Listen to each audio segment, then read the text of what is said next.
Welcome to Radio Mirchi 98.3 FM Kolkata's audio presentation, Sunday Suspense. On Sunday Suspense, we bring you dramatic readings of some of the classic stories of Bangla literature. Stories of suspense, crime, horror, and the supernatural. Happy listening.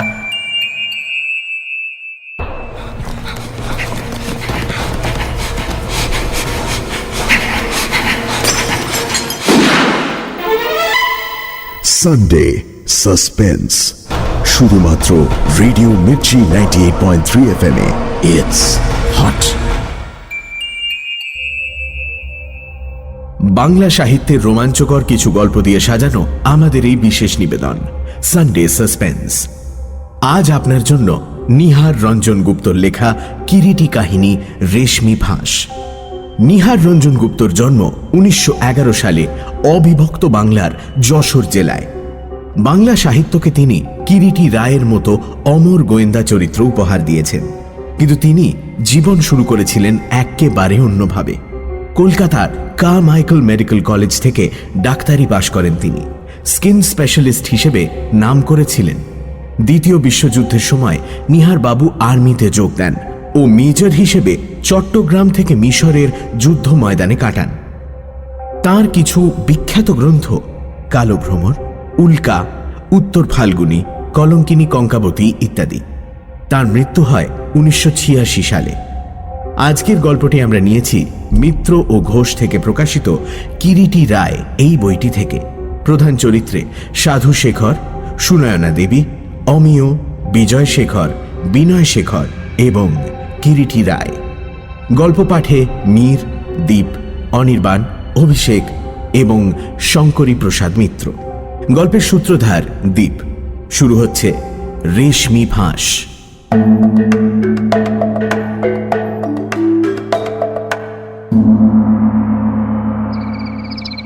রাত্রির কালো অন্ধকার। সমস্ত বাড়িটা যেন রাত্রির এই ঘন অন্ধকারে একেবারে নিঃশেষে হারিয়ে গিয়েছে। ওপরের দালানের বড় ঘড়িটায় ঢং ঢং করে 12টা বাজল। ঠিক সেই সময় এক আর্ত চিৎকার। চিৎকারটা হঠাৎ জেগে উঠেই যেন আচমকা আবার মিলিয়ে গেল রাত্রির নিস্তব্ধতায়। মনে হলো কে যেন সেই চিৎকারের শব্দটাকে মুহূর্তে গলা টিপে থামিয়ে দিল। বিজয়বাবু বলতে লাগলেন, চিৎকারের শব্দে প্রথমটায় আমি হতবুদ্ধি হয়ে গিয়েছিলাম, তারপর ধীরে ধীরে নিজের সত্তাকে ফিরে পেলাম। সব আবার তখন স্তব্ধ, নিঝুম হয়ে গেছে। তারপর বিজয়বাবুর মুখের দিকে চেয়ে কিরিটি করল প্রশ্নটা। তারপর ঘর থেকে বেরিয়ে বারান্দায় এসে দাঁড়ালাম। সুইচ টিপে আলোটা জ্বালালাম, কিন্তু আশেপাশে সন্দেহজনক কোনো কিছুই দেখতে পেলাম না। সামনেই নিচে নামবার সিঁড়ি। রাত্রেও সিঁড়িতে আলো জ্বলে। সিঁড়ি দিয়ে নিচে নামলাম, সেখানেও কিছু দেখতে পেলাম না। আবার উপরে উঠে এলাম। সকলের ঘরই তখন ভেতর থেকে দরজা বন্ধ। একটু আগের আর্ত চিৎকারের শব্দে কারুর ঘুম ভেঙেছে বলে মনে হলো না। নিজের ঘরে এসে আবার দরজা বন্ধ করে বিছানায় শুয়ে পড়লাম। নানা চিন্তায় মন আচ্ছন্ন, কাজেই একসময় ঘুমিয়ে পড়লাম। পরের দিন সকালে বিনয়ের ডাকে ঘুম ভাঙল। উঠে দরজা খুলে দিতেই সে হাউ হাউ করে কেঁদে উঠে বলল, সর্বনাশ হয়ে গেছে দাদা, জ্যাঠামশাইকে কে খুন করেছে। খুন করেছে? সে কি? হ্যাঁ, দেখবে এসো, তাড়াতাড়ি এসো। বিনয়ের সঙ্গে জ্যাঠামশাইয়ের ঘরে গেলাম। সকলেই সেখানে উপস্থিত। চাকর বাকররাও দরজার বাইরে জটলা পাকাচ্ছে। ঘরের মধ্যে ঢুকে দেখি যে আরাম কেদারায় জ্যাঠামশাই বেশিরভাগ সময় শুয়ে বিশ্রাম করতেন, তার উপরেই জ্যাঠামশাইয়ের প্রাণহীন অসাড় দেহটা এলিয়ে পড়ে আছে। গলায় একটা রেশমি সুতোর ফাঁস শক্ত করে আটা। চোখ দুটো ঠেলে কোটর থেকে বেরিয়ে এসেছে। বিভৎস। সমস্ত মুখখানা একেবারে নীল হয়ে গেছে। ঠোঁটে ঠোঁট চাপা, আর ঠোঁটের পাশ দিয়ে কালো রক্তের ফেনা গড়াচ্ছে। দুপাশ দিয়ে হাত দুটো অসহায়ভাবে ঝুলছে। মৃতদেহ ঘিরে সকলে চারপাশে দাঁড়িয়ে। সে দৃশ্যে সকলেই স্তম্ভিত, বিমূঢ়। পিতার অধিক ছিলেন জ্যাঠামশাই আমাদের সকলের কাছে। ব্রহ্মচারী মানুষ, ভাইপোরা আমরাই ছিলাম তার সব। এই 32 বছরে কখনো দুঃখের ছায়া দেখিনি। জীবনে যার চেয়ে বড় আপনার জন্য আর কেউ ছিল না, যার চেয়ে বেশি কাউকে ভালোবাসিনি, তার নৃশংস মৃত্যু। কতখানি অভিভূত হলাম আপনাকে বুঝিয়ে বলতে পারবো না মিস্টার রায়। বিজয়বাবুর দু চোখ জলে ভরে এলো। আচ্ছা বিজয়বাবু, সাধারণত আপনি কত রাতে শুতে যান? কিরিটি প্রশ্ন করে। আমি একটু তাড়াতাড়ি ঘুমাই, রাত্রি 10টার বেশি বড় একটা জাগি না। জীবনের দীর্ঘ 30টা বছর রেশমের ব্যবসায় সাফল্য ও লক্ষাধিক টাকা উপার্জন করে আজ যখন শশাঙ্ক চৌধুরী জীবনে সুপ্রতিষ্ঠিত, তখন শেষে এমনই রেশমি সুতোর ফাঁসে প্রাণ দিয়ে গেলেন। কি নির্মম, কি মর্মঘাতী! যে রেশম তার জীবনের যশ, মান, অর্থ, প্রতিপত্তি এনেছিল, সেই রেশমই অকস্মাৎ এক রাত্রে তার জীবনান্ত ঘটাল। এর চেয়ে মর্মান্তিক আর কি হতে পারে? ছোট ছোট 3টি অনাথ ভাইকে নিয়ে যেদিন শশাঙ্ক শেখর পিতৃহীন হন, বয়স তখন তার মাত্র 21 বছর। শশাঙ্কর এক দূরসম্পর্কীয় মামা বহরমপুরে রেশমের কুঠিতে কাজ করতেন। শশাঙ্ক বিএসসি পাশ করেছিলেন। মামার আহ্বানে বহরমপুরে গিয়ে রেশম কুঠিতে সামান্য 50 টাকা মাইনের চাকরি নিলেন। রেশম কুঠির স্বত্বাধিকারী ছিলেন এক খ্রিশ্চান সাহেব। অধ্যবসায়, পরিশ্রম এবং বুদ্ধির জোরে শশাঙ্ক শীঘ্রই সাহেব স্বত্বাধিকারীর দৃষ্টি আকর্ষণ করলেন। বৈজ্ঞানিক উপায়ে তিনি উন্নত ধরনের রেশম প্রস্তুত করবার পন্থা আবিষ্কার করলেন এবং সে রেশম বাজারে বহু মূল্যে বিক্রি হতে লাগল। শশাঙ্ক শেখরের কপাল গেল ফিরে। ছাত্রজীবনে পিতার আকস্মিক মৃত্যুতে উচ্চশিক্ষার আশা অঙ্কুরেই বিনষ্ট হয়েছিল। সে দুঃখের তার সীমা ছিল না। সেই অঙ্কুরে বিনষ্ট আশাকে তিনি সাফল্যমণ্ডিত করতে চাইলেন ছোট 3 ভাই মধুশেখর, শম্ভুশেখর ও সাধুশেখরকে নিয়ে। 3 ভাইয়ের মধ্যে শম্ভুশেখরের বুদ্ধি ছিল বেশি, কিন্তু হঠাৎ একদিন অতর্কিতে তার মৃতদেহ তাঁরই শয়নকক্ষে পাওয়া গেল। মৃত্যুর কারণ জানা গেল না। অস্বাভাবিক মৃত্যু বলে পুলিশ সন্দেহ করেছিল, কিন্তু কেলেঙ্কারির ভয়ে শশাঙ্ক শেখর টাকা দিয়ে অনেক চেষ্টা চরিত্র করে গোপনে সব মিটিয়ে নিলেন। কিন্তু সেদিন শশাঙ্ক শেখর টাকা ঢেলে গৃহের যে কলঙ্ক মুছে ফেলে দিতে চেয়েছিলেন, জীবনের যে কালো পৃষ্ঠাটা ভুলে যেতে চেয়েছিলেন, সত্যিই কি তা মুছে গেল? শম্ভুশেখরের মৃত্যুর প্রায় 8-10 বছর পরে ক্রমে শশাঙ্ক শেখরের রেশমের ব্যবসা বড় হয়ে উঠেছে। ব্যাংক ব্যালেন্স ক্রমে স্ফীত হয়ে উঠেছে। একা শশাঙ্ক শেখর সব দিক দেখে উঠতে পারেন না, বয়সও যথেষ্ট হয়েছে। একরকম বাধ্য হয়েই তাকে মধুশেখরকেও ব্যবসার মধ্যে টেনে নিতে হল। ইতিমধ্যে মধুশেখর আর সাধুশেখরের বিয়ে দিয়েছিলেন। মধুর 2টি ছেলে, সাধুর 1টি। ছোটবেলা থেকেই সাধুর লেখাপড়ার দিকে তেমন কোনোদিনই আকর্ষণ ছিল না।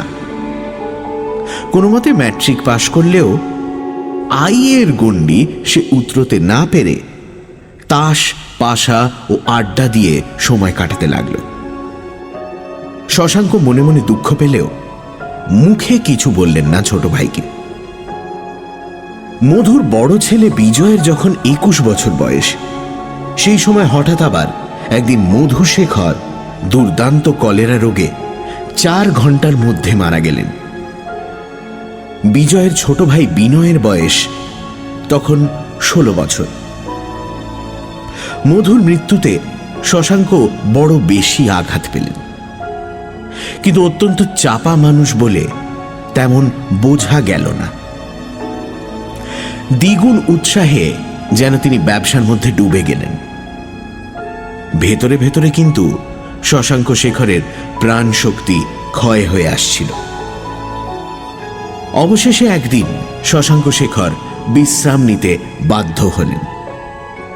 কারবার দেখাশোনা করতে লাগল মধুর বড় ছেলে বিজয় এবং সাধুর একমাত্র পুত্র অমিয়। কলকাতার অফিস দেখাশোনা করত সাধু, তবে সে শুধু নামে। বিনয়ই বেশিরভাগ সময় কাকার সঙ্গে থাকত এবং কলকাতার অফিসের যা কিছু তাকেই দেখতে হতো। গড়িয়াহাটা অঞ্চলে শশাঙ্ক শেখরের মস্ত বড় বাড়ি। বিজয়, বিনয় আর অমিয় সকলেই অবিবাহিত। সাধুর স্ত্রী সুনয়নী দেবী কলকাতার বাড়িতে সর্বময়ী কর্ত্রী। ইদানিং শশাঙ্ক শেখরের জীবন নিরুদ্বেগে কাটছিল গত কবছর ধরে। হঠাৎ এই দুর্ঘটনা। এবার কিন্তু আর পুলিশকে ফাঁকি দেওয়া গেল না। পুলিশ এলো, তদন্ত শুরু হলো। এ বাড়ির সঙ্গে আগেকার একটা ঘটনাকে কেন্দ্র করে কিরিটির আলাপ পরিচয় হয়েছিল এবং ক্রমে শশাঙ্ক শেখরের সঙ্গে ও এ বাড়ির সকলের সঙ্গেই, এমনকি সুনয়নী দেবীর সঙ্গেও যথেষ্ট আলাপ এবং সৌহার্দ্য জমে ওঠে কিরিটির। ইদানিং কিরিটি সকালবেলাটা রোজই প্রায় 2-3 ঘন্টা করে শশাঙ্ক শেখরের প্রকাণ্ড লাইব্রেরি ঘরে বসে বই পড়ে আর শশাঙ্ক শেখরের সঙ্গে আলাপ আলোচনায় কাটিয়ে যেত। সেদিনও রোজকার মতো সকালবেলায় বাড়িতে এসে কিরিটি শশাঙ্ক শেখরের আকস্মিক মৃত্যু সংবাদে স্তম্ভিত বিমূঢ় হয়ে গেল। 2 দিন আগে ব্যবসা সংক্রান্ত ব্যাপারে বিজয় আর অমিয় কলকাতার বাড়িতে এসেছে। বিজয়ের মুখেই কিরিটি আনুপূর্বিক সমস্ত ঘটনা শুনল। পুলিশ ওপরের ঘরে আছেন না বিজয়বাবু? কিরিটি প্রশ্ন করল। হ্যাঁ, লালবাজার থেকে ইন্সপেক্টর মফিজউদ্দিন তালুকদার সাহেব এসেছেন। তালুকদার এসেছে? চলুন ওপরে যাওয়া যাক। He is an old friend of mine. বিজয়বাবুর সঙ্গে কিরিটি এসে দোতলায় যে ঘরে মৃতদেহ আছে, অর্থাৎ শশাঙ্ক শেখরের শয়ন কক্ষে প্রবেশ করল। কিরিটিকে দেখে তালুকদার এগিয়ে এলো। আরে কিরিটি, তুমি এখানে? এদের সঙ্গে আমি বিশেষ পরিচিত। বলতে বলতে কিরিটি তখনও যেখানে আরাম কেদারার উপর শশাঙ্ক শেখরের নিষ্প্রাণ অসাড় দেহটা পড়েছিল সেইখানে এসেই দাঁড়ালো। 24 ঘন্টা আগেও ও দেহ প্রাণ প্রাচুর্যে ভরপুর ছিল। মাত্র 24 ঘন্টার ব্যবধান। এই তো জগৎ, এই তো জীবন। মৃত্যু তার কঠোর হিম শীতল স্পর্শে এই দেহের সমস্ত অহংকার, সমস্ত গৌরব যেন শোষণ করে নিয়ে গেছে, একেবারে নীল হয়ে গিয়েছে। কিরিটি হঠাৎ ঝুঁকে পড়ে কেদারার পাশে অসহায়ভাবে ঝুলন্ত শশাঙ্ক শেখরের একটা হাত তুলেই ছেড়ে দিল। নিজের মনে সে বলে উঠল, রিগামটিস সেট ইন করেছে দেখছি। তারপর মৃতদেহের চারপাশে একবার চোখ বুলিয়ে নিল। আরাম কেদারার সামনেই একটা ছোট টিপয়, একটা ঢাকা না দেওয়া কাঁচের গ্লাসে তখনও দেখা যাচ্ছে অর্ধেকটা জল। রাতে উনি শোবার আগে জল খেতেন না? হ্যাঁ, ডায়াবেটিসের রোগী হলেও রাত্রে শোয়ার আগে জল খাওয়া জ্যাঠামশাইয়ের দীর্ঘদিনের অভ্যেস ছিল। মৃতদেহের পায়ের দিকে তাকিয়ে কিরিটি আবার প্রশ্ন করল, ওর স্লিপার দুটো কোথায়? দেখছি না যে। কিরিটির কথায় সকলেরই সেদিকে নজর পড়ল। সত্যি তো, শয়নকক্ষে নিয়মিত যে ঘাসের স্লিপার জোড়া উনি ব্যবহার করতেন সেটা আরামকেদারার আশেপাশে কোথাও নেই। স্লিপার জোড়া ঘরের মধ্যে কোথাও দেখাই গেল না। আচ্ছা, মৃতদেহ প্রথম কে দেখেছে? এবারে বিনয় কথা বলল। জ্যাঠামণির চাকর হরেকেষ্ট। ও, তাকে একবার ডাকুন তো। হরেকেষ্টকে ডেকে আনা হলো। লোকটার বয়স প্রায় 50-এর কাছাকাছি। দেহে সবে যেন ভাঙন ধরেছে। বেঁটে খাটো আঁটসাঁট চেহারা, পরনে ধোপদুরস্ত ধুতি আর ফতুয়া গায়ে। তোমার নাম হরেকেষ্ট? তালুকদার প্রশ্ন করে। আগে হ্যাঁ হুজুর। হরেকেষ্ট কিরিটির বিলক্ষণ পরিচিত। কিরিটি সোজাসুজি প্রশ্ন শুরু করে। হরেকেষ্ট, ব্যাপারটা আমাকে সব খুলে বলো তো। রোজ খুব সকালে কর্তাবাবু প্রথমে এক গ্লাস গরম জলের সঙ্গে লেবুর রস খেতেন। আপনি তো জানেন রায়বাবু।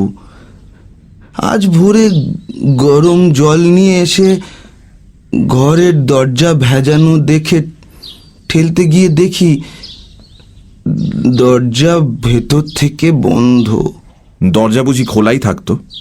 হ্যাঁ, কর্তাবাবু কখনো দরজা বন্ধ করে তো রাখতেন না। তারপর? তো বাবুকে ডেকে যখন কোনো সাড়া পেলাম না, তখন ভাবলুম বাবু হয়তো ঘুমোচ্ছেন। ক্রমে বেলা যখন 7টা বাজলো, কর্তাবাবুর ঘরের দরজা খুলল না। মনে কেমন সন্দেহ হলো। আজ 21 বছর এ বাড়িতে চাকরি করছি, তেমন তো কখনো হয় না। কর্তা নিয়মিত কি শীত কি গ্রীষ্ম ভোর 5টার মধ্যে ঘুম থেকে ওঠেন। ঘরের দরজাও কখনো বন্ধ থাকে না। তড়িঘড়ি গিয়ে তখন ছোটবাবুকে ডাকলাম। ছোটবাবু তখন ঘুম থেকে উঠে সবে চা খাচ্ছেন। আমার কথা শুনে তাড়াতাড়ি ছুটে এলেন। ডাকাডাকি করে আর দরজায় ধাক্কাধাক্কি করেও যখন কোনো সাড়া শব্দ পাওয়া গেল না, ছোটবাবু আর আমি দরজা ভেঙে ঘরে ঢুকলাম। প্রথমে বিছানাটা খালি দেখে আমরা বুঝতে পারিনি। তারপর হঠাৎ ছোটবাবুর চিৎকার শুনে চেয়ে দেখি আমাদের সর্বনাশ হয়ে গেছে।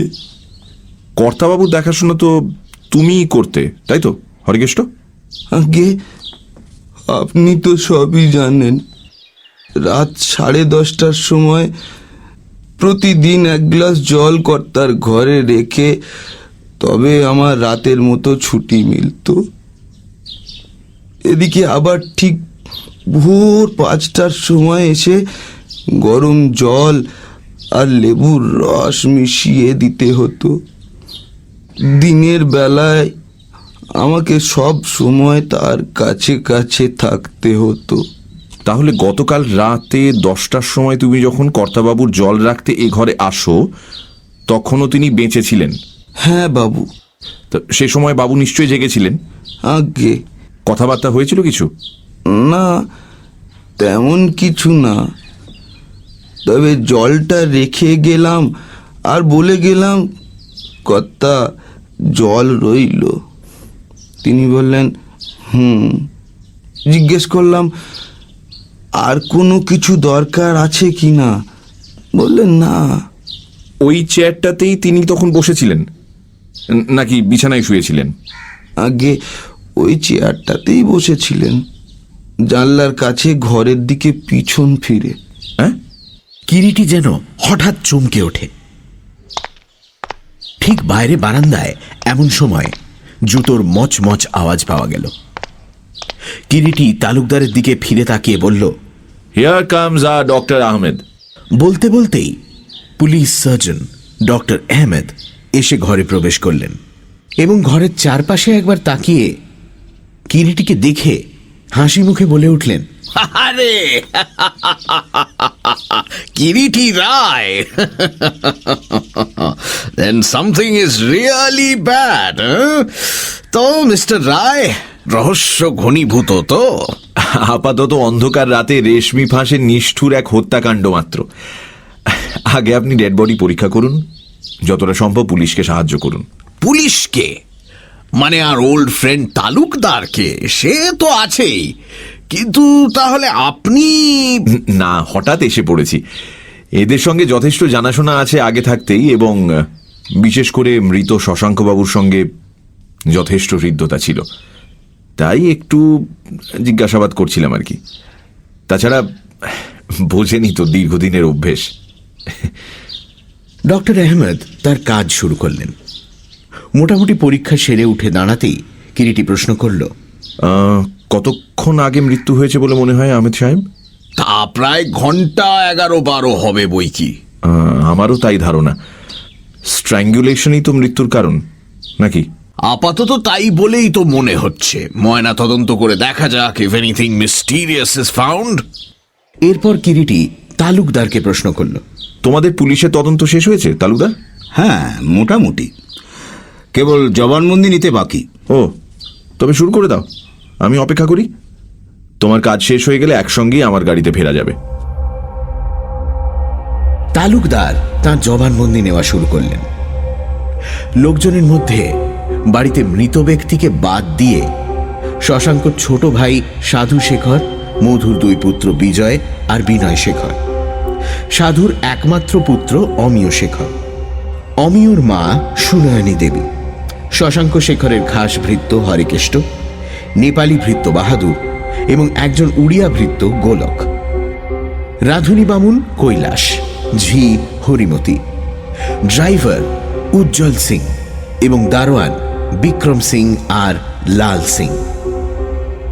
একে একে সকলেরই জবানবন্দি নেওয়া হলো আলাদা আলাদা করে, একমাত্র সুনয়নী দেবী আর সাধু শেখরকে বাদ দিয়ে।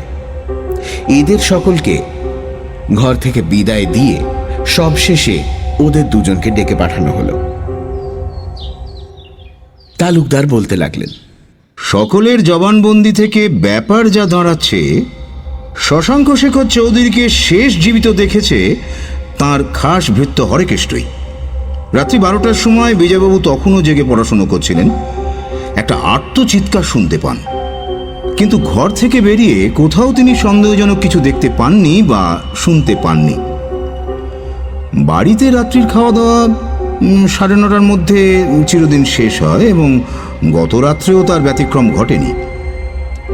বিজয়বাবুর বর্ণিত চিৎকারের শব্দটা বিজয়বাবু ভিন্ন আর কেউ শুনতে পাননি। বিনয়বাবু রাত্রি 9:30টার সময় তার জ্যাঠামশাই শশাঙ্ক শেখরের ঘরে গিয়েছিলেন ব্যবসা সংক্রান্ত কথাবার্তা বলতে। মিনিট 5-7-এর মধ্যেই কথা শেষ হওয়ায় তিনি চলে আসেন। তারপর বিনয়বাবু নিজের শয়নকক্ষে গিয়ে শুয়ে পড়েন এবং সারাদিনের পরিশ্রমের পর শীঘ্রই ঘুমিয়ে পড়েন। তারপর আজ সকালে গোলমালে ঘুম ভেঙে উঠে সব জানতে পারেন। গত দিনে বা রাত্রে বিজয়বাবুর সঙ্গে শশাঙ্ক শেখরের দেখা সাক্ষাৎ হয়নি। অমিয় শেখরের মতে তিনি রাত্রি 8টার মধ্যে বাড়ি থেকে বেরিয়ে যান।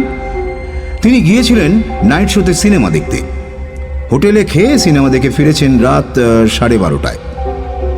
এসেই সোজা নিজের ঘরে ঢুকে বিছানায় শুয়ে ঘুমিয়ে পড়েন। হরেকেষ্ট রাত 10:30টায় জল দিয়ে নিজের ঘরে গিয়ে শোয়। অন্যান্য ভৃত্যদের মধ্যে কেউ কিছু জানে না, যদিও রাত 11:30 পর্যন্ত প্রায় সকলেই জেগেছিল। দারোয়ান লাল সিং রাত 9:15 নাগাদ কাকে যেন বাড়িতে ঢুকতে দেখেছে। ঠিক বুঝতে পারেনি কে সেই লোক, এবং বাড়ির কেউ হবে বলে তাকে কোনো প্রশ্ন করেনি। লোকটি কে? We must find him out. বাইরে পায়ের শব্দ পাওয়া গেল। প্রথমে সাধু শেখর, তার পেছনে সুনয়নী দেবী আস্তে আস্তে ঘরে এসে ঢুকলেন। সাধু শেখরের বয়স প্রায় 55-র কাছাকাছি। প্রথম দৃষ্টিতেই বোঝা যায় লোকটি বেশ শৌখিন। কাঁচা পাকা মাথার চুল পরিপাটিভাবে ব্রাশ করা, সযত্নে পালিত গোঁফ পালোয়ানি ছাঁদে সূক্ষ্ম করে দুদিকে পাকানো, পরনে শান্তিপুরী ধুতি, গায়ে দামি নেটের গেঞ্জি। সুনয়নী দেবীর বয়স 40-এর ঊর্ধ্বে।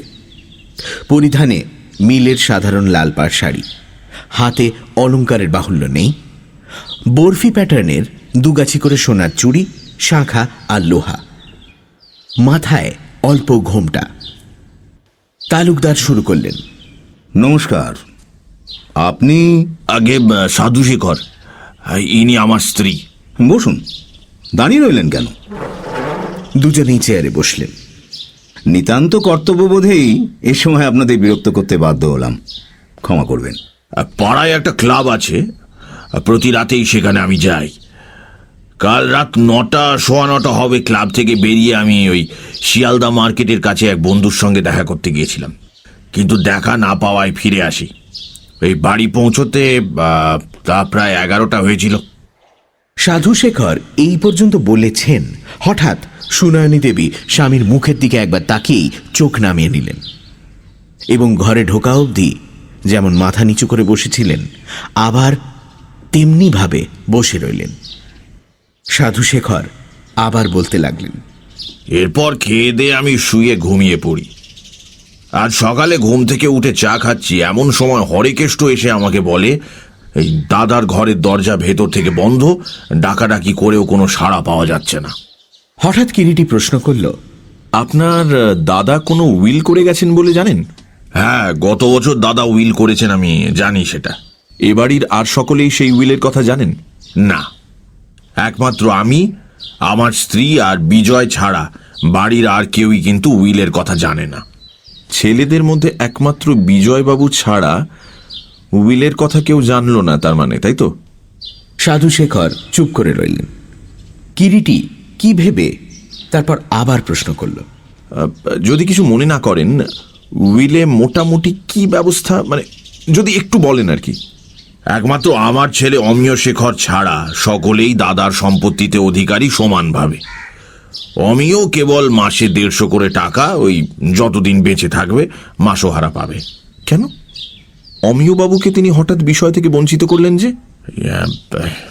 ইদানিং অমিয় রেস খেলতে শুরু করেছিল।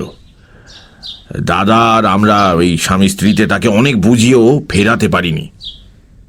দাদাকে শেষে বাধ্য হয়েই এই ব্যবস্থা করতে হয়েছে। তার এত কষ্টের উপার্জিত সম্পত্তি তার মৃত্যুর পর ঘোড়ার পেছনে তছনছ হবে, এ তিনি সইতে পারেননি। ও আচ্ছা, আপনার স্ত্রীও তো সম্পত্তির একজন সমান অংশীদার? হ্যাঁ। আচ্ছা, রাত 12টার সময় একটা চিৎকার শুনতে পেয়েছিলেন? না, আমি তখন ঘুমিয়ে। ঠিক আছে, আপনি যেতে পারেন।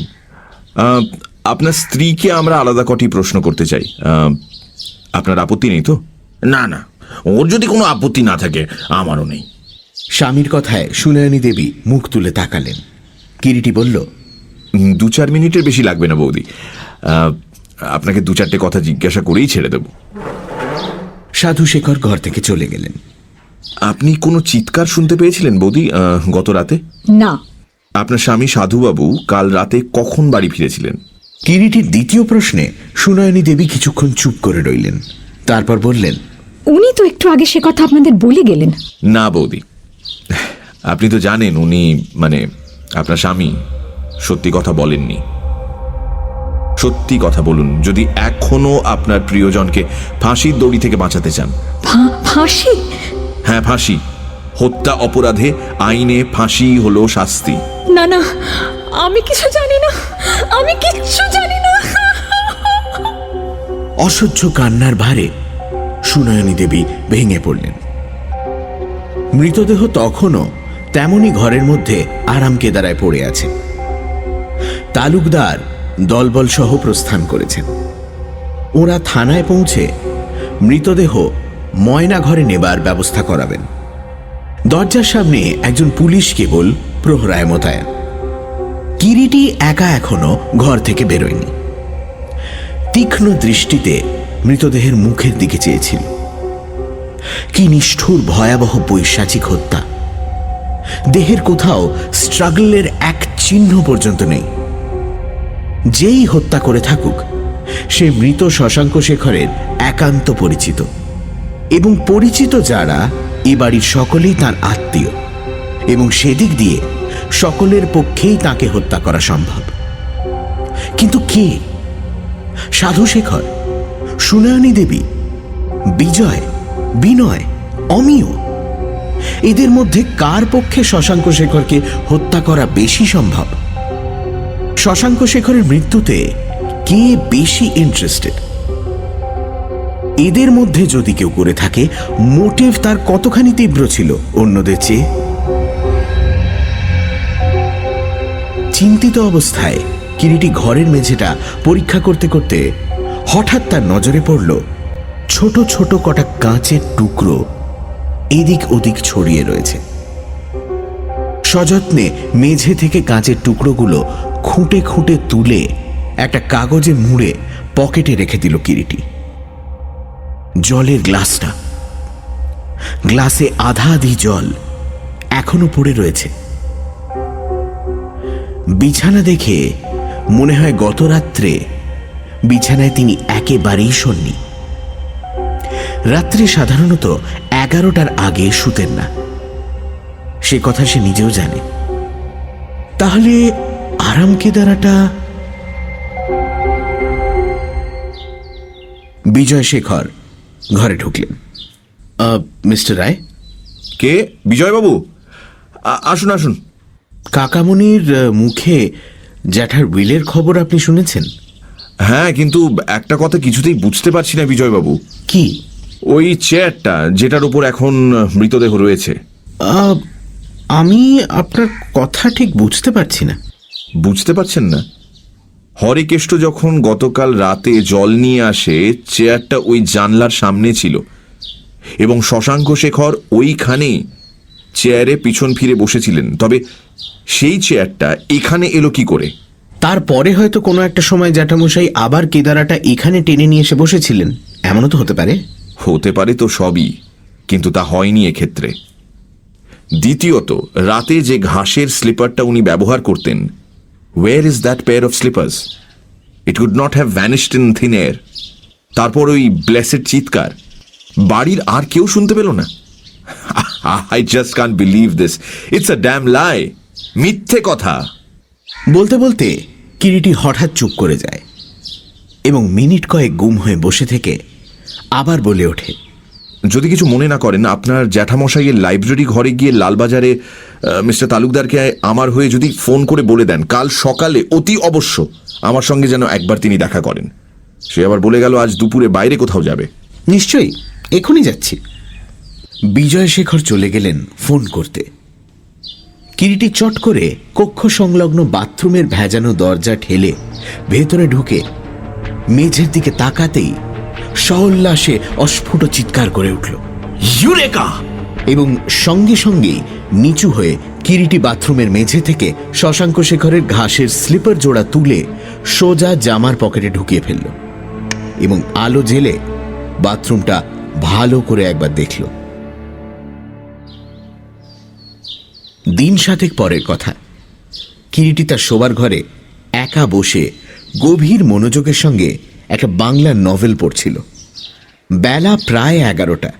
জঙ্গলি এসে খবর দিল সাধু শেখর বাবু এসেছেন, দেখা করতে চান। এই ঘরে নিয়ে আয়। সাধু শেখর এলো। আরে আসুন আসুন। তারপর হঠাৎ এই সময়? গতকাল তালুকদার সাহেব আমাদের ওখানে গিয়েছিলেন। একটা ঘরে তিনি একা অমিয়র সঙ্গে প্রায় ঘণ্টাখানেক ধরে কিসব কথাবার্তা বলেন। এই যাবার সময় বলে গেছেন আপাতত কিছুদিনের জন্য নাকি অমিয়কে বাড়িতে নজরবন্দি থাকতে হবে। এইসব কি কিরিটি বাবু? আচ্ছা, পুলিশ কি অমিয়কে খুনি বলে সন্দেহ করেছে? পুলিশের মনের খবর আমি জানবো কি করে বলুন mister Chowdhury? But this is horrible. Amiya আমার ছেলে, সে রেস খেলতে পারে, গোল্লায় যেতে পারে, তা বলে এমন হীন কাজ সে করবে না আমি হলফ করে বলতে পারি কিরিটি বাবু। সে কথা আমার কাছে বলে তো কোনো লাভ নেই মিস্টার চৌধুরী। আমি কি করতে পারি এক্ষেত্রে বলুন? আর দোহাই আপনার, তালুকদার সাহেব আপনার বন্ধু, তাছাড়া আমাদের বাড়ির সকলকে আপনি তো ভালো করেই চেনেন। আর উইলের কথা সে তো ঘুণাক্ষরেও জানতো না। হ্যাঁ, কি বলছেন আপনি? বলছিলাম অমিয় তো জানতো না দাদার উইলের কথা। জানতো? হ্যাঁ, আপনি বলছেন বটে এ কথা, কিন্তু আমি বলছি মিস্টার চৌধুরী, আপনার ছেলে জানতেন তিনি জ্যাঠার সম্পত্তি থেকে বঞ্চিত হয়েছেন। তাছাড়া যতক্ষণ পর্যন্ত সে রাতে তিনি কোথায় ছিলেন, কি করছিলেন, সব কথা খুলে না বলছেন, আমি কিন্তু কোনো সাহায্যই করতে পারবো না। কিরিটি বাবু, আপনার ছেলেকে আমার কাছে পাঠিয়ে দেবেন? কিন্তু সে যে নজরবন্দি। সেজন্য ভাবতে হবে না, আমি তালুকদারকে বলে দেবো ফোনে। বিকেলের দিকে অমিয় শেখর এসে হাজির হলেন কিরিটির ওখানে। কিরিটি শশাঙ্ক শেখরের পোস্টমর্টেম রিপোর্টটা গভীর মনোযোগ দিয়ে পড়ছিল। পায়ের শব্দে মুখ তুলে বলল, আসুন অমিয়বাবু। আপনি আমাকে ডেকেছিলেন? হ্যাঁ, কাজের কথা শুরু করা যাক। আপনি জানেন পুলিশ আপনাকে আপনার জ্যাঠামশাইয়ের হত্যার ব্যাপারে সাসপেক্ট করেছে? জানি, but I don't care for that. ছেলে মানুষই করবেন না অমিয়বাবু। Speak out the truth. এই সন্দেহ থেকে যে কি হতে পারে আর কি না হতে পারে কেউ বলতে পারে না। তাছাড়া আপনারা সকলেই চান যে লোকটি সারা জীবনের শ্রম আর অধ্যাবসায় দিয়ে সমস্ত চৌধুরী পরিবারকে দাঁড় করিয়ে গেলেন, তার এই নিষ্ঠুর হত্যা ব্যাপারের একটা মীমাংসা হোক, প্রকৃত অপরাধী দণ্ড পাক। কি তাই তো? জঙ্গলি এসে খবর দিল বিজয়বাবু এসেছেন। যা, এই ঘরেই তাকে পাঠিয়ে দে। একটু পরেই বিজয় শেখর এসে ঘরে ঢুকলেন। আসুন বিজয়বাবু। অমিয়বাবুকে একটু আগে বলছিলাম সব কথা আমাকে খুলে বলতে। শশাঙ্কবাবু আপনাদের জ্যাঠামশাই আমার বিশেষ শ্রদ্ধাভাজন ছিলেন। তাছাড়া আপনাদের সকলেরই আমি হিতাকাঙ্ক্ষী। সেদিক থেকেও আমি আশা করতে পারি আপনারা সব কথাই আমাকে খুলে বলবেন। অবুঝ হোসনে অমু, কিরিটিবাবু তো ঠিক কথাই বলছেন, ওনাকে সব কথা খুলে বল। বিজয় শেখর অমিয় বাবুকে লক্ষ্য করে কথাগুলো বললেন।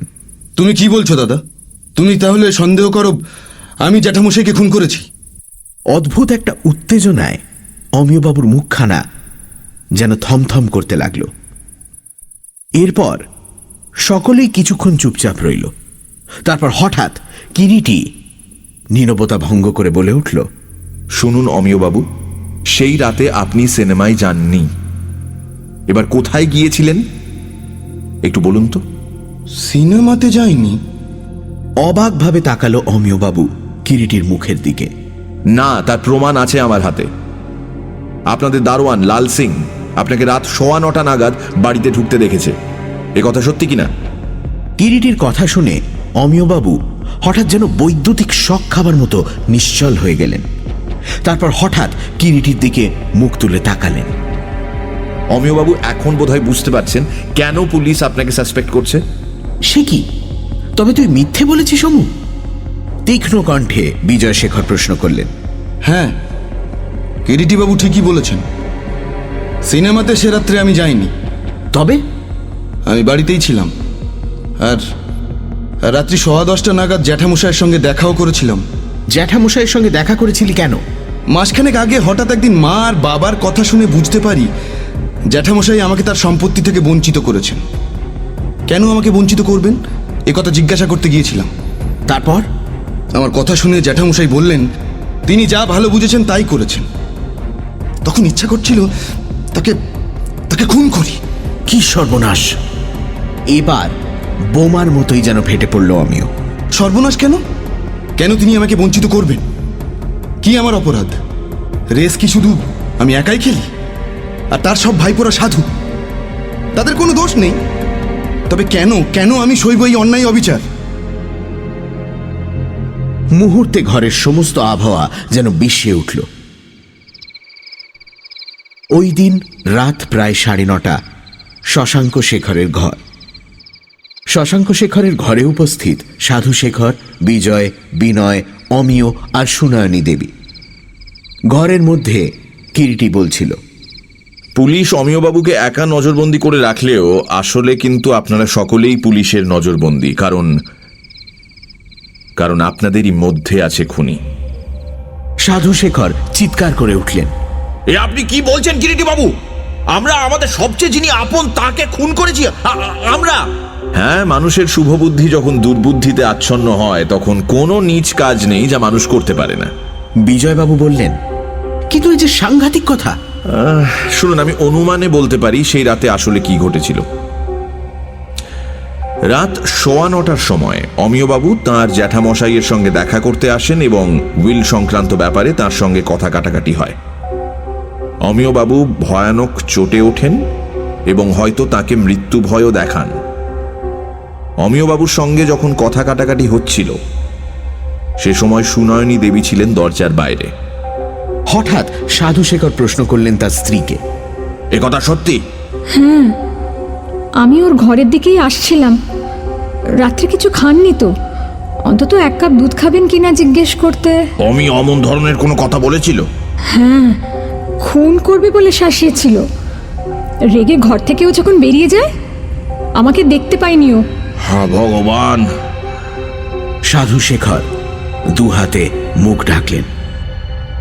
কিরিটি বলতে লাগলো, রাত 9:30টার পর এবং 10:15টার মধ্যে শশাঙ্ক শেখর খুন হয়েছেন। বিজয়বাবু তাঁর জ্যাঠামশাইয়ের সঙ্গে দেখা করে আসবার পরই বোধহয় তিনি নিহত হন। সে কি? তবে যে হরেকৃষ্ণ বলল জ্যাঠার সঙ্গে এসে কথা বলেছে, তিনি তার উত্তর দিয়েছেন, বিজয় শেখর প্রশ্ন করলেন। That is not correct. Harekesto যখন জল নিয়ে এ ঘরে আসে, Shashanka Shekhar was already dead, মৃত। জানলার কাছে চেয়ারটা টেনে নিয়ে মৃতদেহটাকে কায়দা করে চেয়ারের ওপর পেছন ফিরিয়ে বসিয়ে রাখা হয়েছিল। তবে তার কথার জবাব দিয়েছিল কে? খুনি। হি ওয়াজ সামওয়্যার ইন দিস রুম, লুকিয়ে ছিল। শশাঙ্ক শেখর হরকেষ্টর কথার জবাবে কেবল হ্যাঁ আর না দুটি কথা বলেছিলেন। হরেকেষ্টর মনে কোনো সন্দেহ হয়নি। তারপর হরেকেষ্ট যখন চলে গেল, তখন খুনি নিশ্চয়ই আবার চেয়ারটাকে টেনে ঘরের মাঝখানে এনে রাখে। খুনি যতই চালাক হোক না কেন, আমার কাছে ধরা পড়ে গেছে সে। বলতে বলতে হঠাৎ কিরিটি পকেট থেকে শশাঙ্ক শেখরের ব্যবহৃত ঘাসের স্লিপার জোড়া বের করে বলল, এই স্লিপার জোড়াই খুনের প্রমাণ, এবং এছাড়া এই ঘরের মধ্যে এমন একটি প্রমাণ সে রেখে গেছে অজ্ঞাতে, যাতে করে তাকে আমাদের শনাক্ত করতে আদপেই কোনো কষ্ট পেতে হবে না। বলতে বলতে কিরিটি স্লিপার জোড়া টেবিলের ওপর নামিয়ে রাখল। তারপর আবার বলতে শুরু করল। রাত 12টার সময় একটা আর্ত চিৎকার শোনা যায়। একমাত্র বিজয়বাবু ছাড়া দ্বিতীয় কেউ সে চিৎকার শুনতে পাননি। এবার কথা হচ্ছে, চিৎকারটা সত্যি হয়েছিল কিনা। আমি বলছি হ্যাঁ, চিৎকার করেছিলেন সুনয়নী দেবী।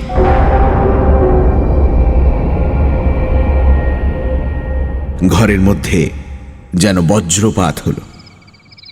কিরিটি একা চেয়ারে বসেছিল, আর সকলেই তার নির্দেশে ঘর ছেড়ে চলে গেছে। হঠাৎ ভেজানো দরজা ঠেলে সুনয়নী দেবী ঘরে ঢুকলেন। আসুন বৌদি। আমার ছেলেকে বাঁচান ঠাকুরপো। আমি তো মা, আমি ভগবানের নামে বলছি, অমি এ পাপ করেনি। কিন্তু এখনো আপনি আমাকে বলেননি বৌদি, সেই রাতে 12টার সময় আপনি আবার এ ঘরে এসেছিলেন কেন?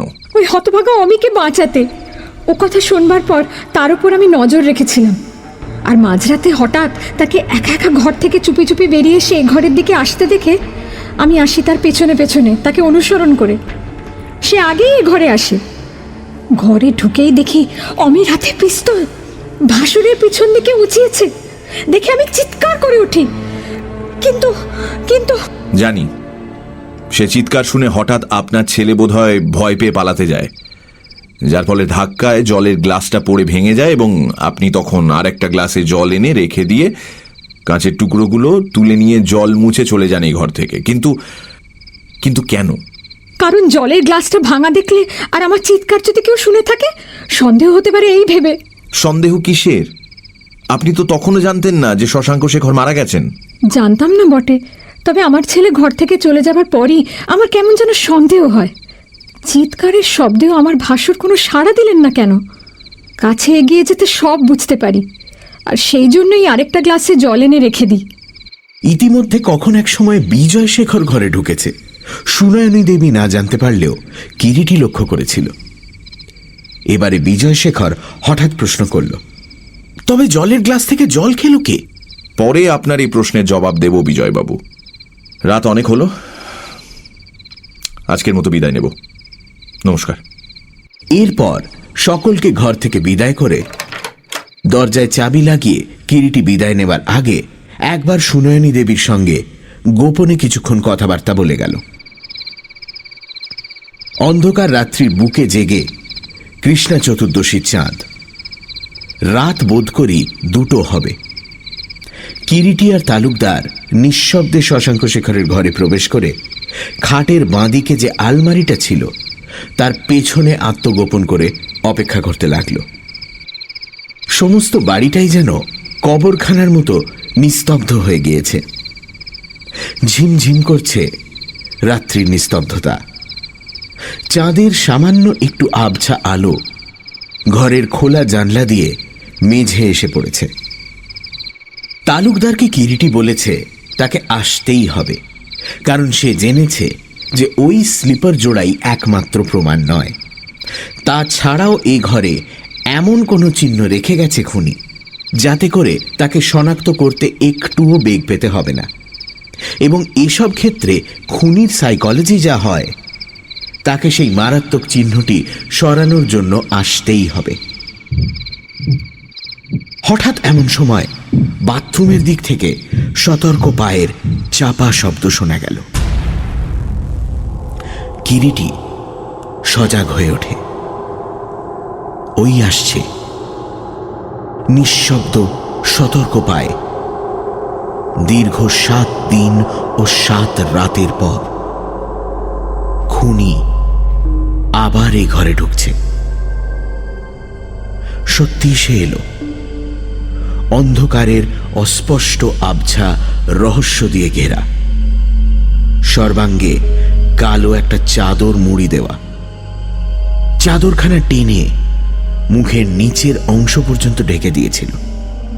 যেখানে কিরিটি ঘন্টা কয়েক আগে টিপয়ের ওপর স্লিপার জোড়া রেখে গিয়েছিল, সেটা সামনে এসে দাঁড়ালো। সে হাত বাড়িয়ে স্লিপার জোড়া তুলে নিল, আর সঙ্গে সঙ্গেই একটা চাপা হাসি এবং কিরিটির কণ্ঠে, your game is up my dear friend. 5 সেলের হান্টিং টর্চের আলোর ঝাপটা খুনির চোখে মুখে যেন ঝাঁপিয়ে পড়ল। একটা আর্ত অস্ফুট চিৎকার। কিরিটি বাঘের মতো ঝাঁপিয়ে পড়ে 2 হাতের লৌহ বেষ্টনীতে বেঁধে ফেলল আগন্তুককে। বলল, বাড়ি সকলকে ডাকো তালুকদার। অবাক হতচকিত সকলে। বাতি জ্বালা হয়নি, শুধু চাঁদের ক্ষীণ আলো। সেই অস্পষ্ট আলোতেই সবাই দেখল চেয়ারের ওপর কালো চাদরে মুখ পর্যন্ত ঢাকা একজন বসে আছে নিঃশব্দে। আসুন সকলে, খুনিকে পাওয়া গেছে। লজ্জায় কালো কাপড়ে মুখ ঢেকেছেন। ঘরে আলো জেলে ওর অবগুণ্ঠন মোচনের আগে প্রকৃত ব্যাপারটা সংক্ষেপে আপনাদের খুলে বলতে চাই। আগেই আমি বলেছি খুনি আপনাদের মধ্যেই একজন। কেন? তার কারণ আপনারা ছাড়া বাইরের কেউ জানতো না যে শশাঙ্ক শেখর ডায়াবেটিস রোগে ভুগছিলেন। ঘন ঘন তাকে বাথরুমে যেতে হতো। এবার খুনি সেই চান্সটি নেয় এবং বাথরুমের মধ্যে আত্মগোপন করে সুযোগের অপেক্ষায় ছিল সে। অমিয়বাবু সেই রাতে এ ঘর থেকে চলে যাবার পর শশাঙ্ক শেখর উত্তেজিত হয়ে ওঠেন, তাই জল খেয়ে বাথরুমে যান। বাথরুমে গিয়ে আলো জ্বালাতেই খুনি অতর্কিতে পেছন দিক থেকে তাকে আক্রমণ করে। রেশমি সুতোর গুচ্ছ দিয়ে গলায় ফাঁস লাগায়।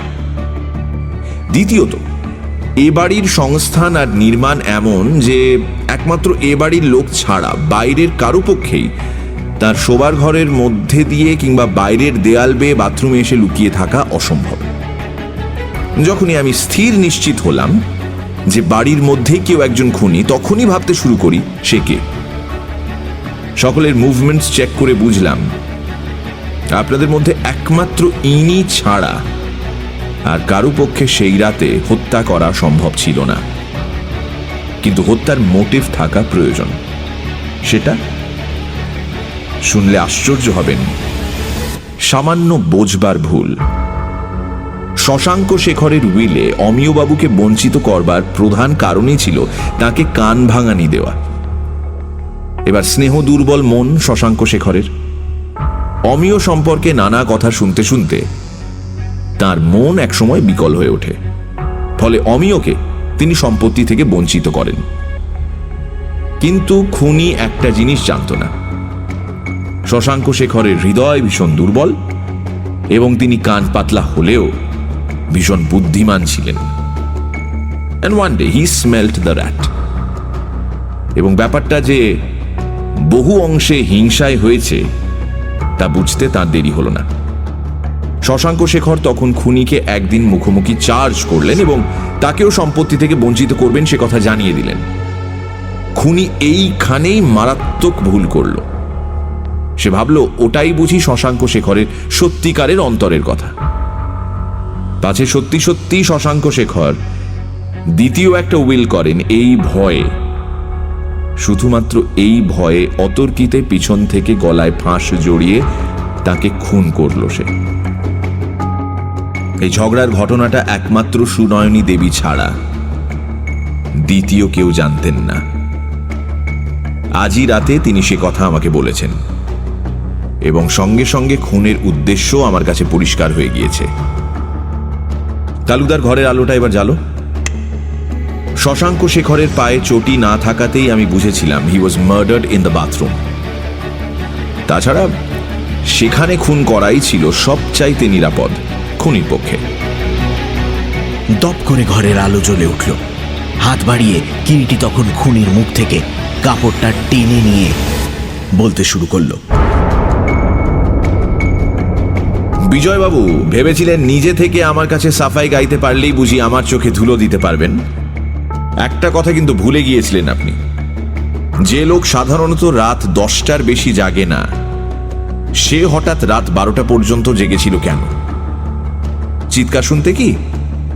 কি করে বুঝলে কিরিটি যে বিজয়বাবুই খুনি? তালুকদার প্রশ্ন করল। By simple analysis. বিনয়বাবু হত্যা করতে পারেন না, কারণ তিনি থাকতেন একেবারে শেষ দিককার ঘরে। সেখান থেকে শশাঙ্ক শেখরের ঘরে ঢুকতে হলে একমাত্র ওই দরজা ছাড়া উপায় ছিল না, এবং সেক্ষেত্রে ঘরে ঢুকে হত্যা করে দরজা বন্ধ করে বেরুবারও উপায় ছিল না।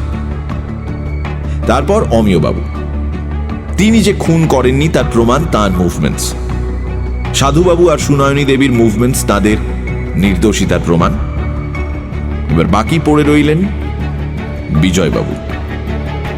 সামান্য একটা পরীক্ষা করেছিলাম খুনিকে, স্রেফ একটা ধাপ্পা দিয়ে যে খুনি এমন একটা চিহ্ন এই ঘরে রেখে গেছে যাতে করে তাকে শনাক্ত করতে আমাদের এতটুকু কষ্ট পেতে হবে না।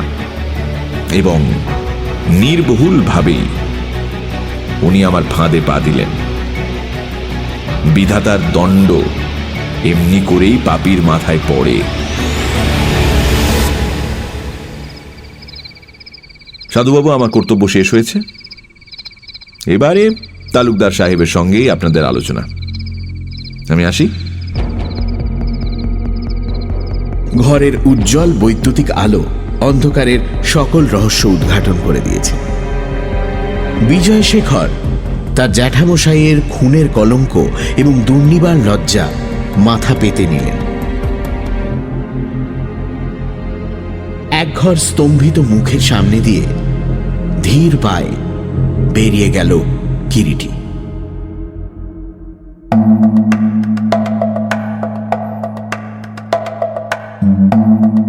শুনছিলেন রেশমি ফাঁস, রচনা নিহার রঞ্জন গুপ্ত, সাধু শেখর মীর, বিজয় শেখর ও ডক্টর আহমেদ দীপ, অমিয় শেখর ও হরিকেষ্ট অনির্বাণ ঘোষ, তালুকদার শঙ্করী প্রসাদ মিত্র, বিনয় শেখর অভিষেক, সুনয়নী দেবী ইন্দ্রাণী, গল্প পাঠে ও গল্পের সূত্রধার দীপ, কিরিটির ভূমিকায় মীর, শব্দগ্রহণ, আবহ সঙ্গীত এবং স্পেশাল এফেক্টসে রিচার্ড, পরিকল্পনা ও পরিচালনায় ইন্দ্রাণী, বিশেষ সহযোগিতায় অভিষেক।